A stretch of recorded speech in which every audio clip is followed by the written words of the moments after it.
सतगुरु की साजी निवाजी प्यारे साथ संगत जी, प्यार और सत्कार से कहना धन निरंकार जी। ये दर छूटे ना मुझसे प्रभु जी तेरा, ये वरदान दीजिए। तेरे दर से तो मिलती हैं खुशियाँ, तू ही बदलता है सबकी दुनिया। ये नाता छूटे ना, ऐसा प्रभु जी वरदान दीजिए। ये दर छूटे ना मुझसे प्रभु जी तेरा, ये वरदान दीजिए। हम सतगुरु निरंकार के चरणों में यही मांगते हैं, हे दाता, जिस तरह ये नाता हमारा आप जी के संग जुड़ा है, इसी तरह जुड़ा रहे। ये दर कभी भी ना हमसे छूटे। हम अंतिम श्वासों तक सतगुरु के चरणों से जुड़े रहें। सतगुरु निरंकार दातार का आशीर्वाद लेते हुए, इनकी कृपा से, सासंगत माँ की कृपा से दासी ये विचार रखने जा रही है। आप जी ये विचार प्रवान करना। सतगुरु माता जी, निरंकारी राजपिता जी, आप जी आशीर्वाद देना। और आप सबका दासी हर पल शुक्राना करती है। शुक्राने के भाव रखते हुए ये विचार रखने जा रही है। अगर कोई गलती हो जाए तो आप जी क्षमा कर देना। जो भी सीखा है आप साथ संगत माँ से ही सीखा है, सतगुरु से ही सीखा है और सीखते ही रहे दासी। सीखने की भावना से ही दासी सत्संग में जुड़ी हुई है। साथ संगत जी कहते हैं, घर तो पशु पक्षी भी बना लेते हैं। मनुष्य को चाहिए कि वह उसको आदर्श घर बनाए, जिस घर में परिवार के सदस्यों का एक दूसरे के प्रति प्रेम व सम्मान ना हो, वह घर तो हो सकता है लेकिन आदर्श घर नहीं हो सकता। हम परिवार में एक दूसरे की कमियां ना देखें, बल्कि उनकी खूबियां स्वीकार करें और खूबियां ही देखें और अपनी अपनी जिम्मेदारियां खुद समझें और अपने बच्चों को भी अच्छे संस्कार दें। सेवा सिमरन सत्संग के साथ जोड़कर रखें, उन्हें भी अच्छे संस्कार दें और हमेशा यही बातें सिखाएं कि हमेशा सच ही बोलना चाहिए। हमेशा सच बोलने वाले की ही जीत होती है। और जो बच्चे हों या बड़े हों, जो भी सच बोलते हैं, सच बोलने में बहुत ही खुशी होती है। और सतगुरु हमेशा यही समझाते हैं कि हमने हमेशा सच ही बोलना है। ऐसे ही दासी एक बालक की स्टोरी आप जी के चरणों में रखने जा रही है। एक बालक को नई नई खेलों में आनंद आता था। एक दिन उसके पिता ने उसे एक छोटी सी कुल्हाड़ी लाकर दी। अब वह हमेशा कुल्हाड़ी से ही खेलता, कुल्हाड़ी से ही खेलता।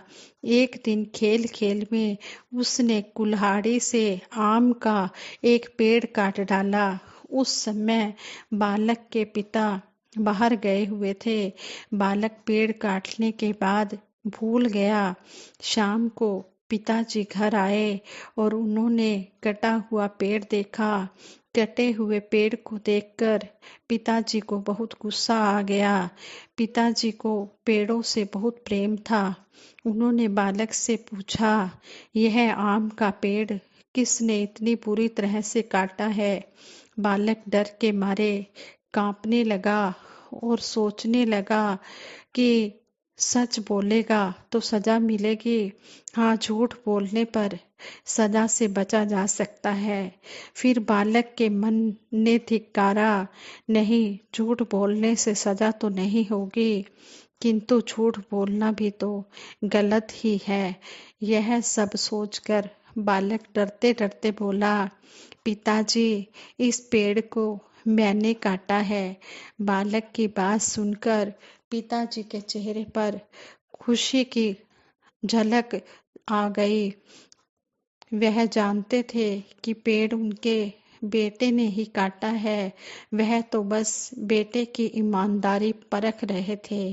इसके बाद बालक के सिर पर प्रेम से हाथ रखते हुए पिता बोले, बेटा, तुमने सच बोलकर मेरा मन जीत लिया है। मुझे लगा कि तुम झूठ बोलोगे, पर तुमने सच स्वीकार किया। इसलिए आज जो तुमने नुकसान किया है, मैं उसके लिए सजा नहीं दूंगा, परंतु यह जरूर कहूंगा कि चाहे कुछ भी हो जाए, जीवन में कभी भी झूठ ना बोलना। बालक ने प्रण लिया कि वह कभी भी झूठ नहीं बोलेगा।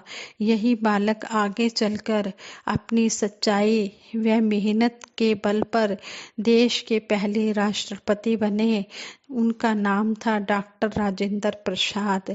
साथ संगत जी, आज सतगुरु भी यही सिखा रहे हैं कि अपने छोटे छोटे बच्चों को शुरू से बचपन से ही अच्छे संस्कार दो और उन्हें सत्संग के साथ जोड़ो। जब बच्चे सत्संग में जुड़ते हैं, और यहाँ पर तो सत्य का संग होता है, हमेशा सच्चाई ही होती है और सच्चाई दिखाई भी जाती है कि सत्य क्या है। इस प्रभु परमात्मा को पाना ही सत्य है और सच बोलना सिखाया जाता है, चाहे कोई बड़ा है चाहे कोई छोटा है। लेकिन जब बच्चे बचपन में ही जो बातें सीख जाती हैं, फिर सारी उम्र उन्हें याद रहती है। इसलिए बार बार यही समझाया जाता है कि बच्चों को बचपन से ही सत्संग में लाना है और उन्हें अच्छे संस्कार सत्संग में ही मिलेंगे और सेवा सिमरन सत्संग के साथ जोड़ना है। और साथ संगत जी जो अपने बच्चों को सत्संग में लेकर आते हैं, दासी तो उनका धन्यवाद भी करेगी और उनके चरणों में हाथ जोड़कर बार बार यही आशीर्वाद मांगेगी कि आप जिन्हें प्रेरणा देकर औरों को भी, जो सत्संग में बच्चे नहीं आते उनको भी प्रेरणा देकर सत्संग में लेकर आना है, ताकि उनके बच्चे भी बड़े होकर अच्छे युवा बने, अच्छे संस्कारों से युक्त हो और अच्छे बच्चे बने। वो दुनियावी काम में भी तरक्कियां हासिल करे और आध्यात्मिक शिक्षा में भी तरक्की हासिल करे। आज सतगुरु माता सुदीक्षा जी महाराज भी बार बार इसी बात पर जोर दे रहे हैं कि बच्चों को सत्संग से जोड़ना है। जब तक बच्चे सत्संग में नहीं आएंगे, सत्संग रूपी क्लास में नहीं बैठेंगे, वो कुछ नहीं सीख पाएंगे। इसलिए जब भी पेरेंट्स सत्संग में आए, अपने बच्चों को अवश्य सत्संग में लेकर आए। साथ संगत जी कहते हैं, महात्मा सूरदास जी की एक अमर रचना है जिसमें वे बाल रूप श्री कृष्ण जी को पालने में झुला रहे माता यशोदा के मन की अवस्था को बता रहे हैं। यशोदा हरि पालने झुलावे, हलरावे दुलरावे मल्हावे, जोई सोई कुछ गावे, जोई सोई कुछ गावे। भगवान श्री कृष्ण जी के बाल रूप का यह सुंदर दृश्य प्रस्तुत करते हुए सूरदास जी कहते हैं कि उन्हें पालने में झुलाते हुए जो सुख नंद जी की अर्धांगिनी माता यशोदा जी प्राप्त कर रही हैं, वह ऋषियों मुनियों को भी प्राप्त नहीं है। जो सुख सूर अमर मुनि दुर्लभ, सो नंद भामिनी पावै। पालने में भगवान श्री कृष्ण जी हैं, इसलिए यह असीम आनंद माता यशोदा जी को मिल रहा है। सामान्य रूप से देखें तो हर माता के लिए उसका लाडला बच्चा श्री कृष्ण ही है। हर माँ पालना झुलाते हुए गाती गुनगुनाती है, आत्म विभोर होती है। ऐसे ही एक माँ पालना झुला रही है और धीरे धीरे मुस्कुरा रही है, कभी कुछ गुनगुना रही है तो कभी आंखें बंद करके खुश हो रही है। तभी एक बहन वहां आती है और उस माता के कंधे पर हाथ रखते हुए बोलती है, मैया पालना क्यों झुला रही हो, इसमें बच्चा तो है ही नहीं। माँ चुप हो जाती है, कहाँ गया मेरा बच्चा कहकर वह आसपास बच्चे को खोजते हुए दौड़ पड़ती है। ढूंढते ढूंढते उसको अपना बच्चा घर के अंदर नजर आ जाता है। वह सुख की सांस लेती है कि शुक्र है परमात्मा, मेरा बच्चा मेरे पास है। पालना है तो उसमें बच्चा भी होना चाहिए, तभी उसको झुलाने का कोई मतलब है, वरना वह अर्थहीन है। यदि हम पालने को भक्ति का रूप समझें तो यह समझना भी जरूरी है कि पालने के अंदर बच्चा है, हमें इसका ज्ञान भी अवश्य हो। इसे यूं भी समझ सकते हैं कि पालना शरीर है, आत्मा बच्चा है। बिना बच्चे के पालना झुलाना व्यर्थ है। सतगुरु शरीर से ऊपर उठकर इस ब्रह्म को जानने, समझने और अपनाने की युक्ति देते हैं। ज्ञान पाकर मानव को समझ में आ जाता है कि शरीर में आत्मा का कितना महत्व है। आत्मा की जानकारी के बिना मानव शरीर को ही सब कुछ मान बैठता है। शहंशाह बाबा अवतार सिंह जी महाराज संपूर्ण अवतार बानी में इस शब्द द्वारा हमें समझाते हैं, यह नर तन ब्रह्म नहीं है, ब्रह्म तो भीतर करे निवास, नाच नचाए भीतर रहकर ओट में तन की करता वास। इसके विपरीत संसार में ऐसे लोग भी जो गफलत की नींद में सोए सोए ही अपनी उम्र गुजार देते हैं। संत उन्हें जागृत करना चाहते हैं पर वह जागने को तैयार नहीं। अलसाई नींदी आंखों में नींद का खुमार लिए वो अपना कीमती समय गंवाते चले जाते हैं और जन्म जन्म मांतर तक यह आत्मा एक शरीर में दूसरे शरीर में भटकती रहती है, एक शरीर से दूसरे शरीर में भटकती रहती है। सतगुरु की कृपा से जिसे इस सच्चाई का एहसास हो जाता है उसका जीवन आनंद से भर जाता है। वह मुक्ति पद को पाकर सदा सदा के लिए अमर सदा सदा के लिए अमर हो जाता है, सुखी हो जाता है।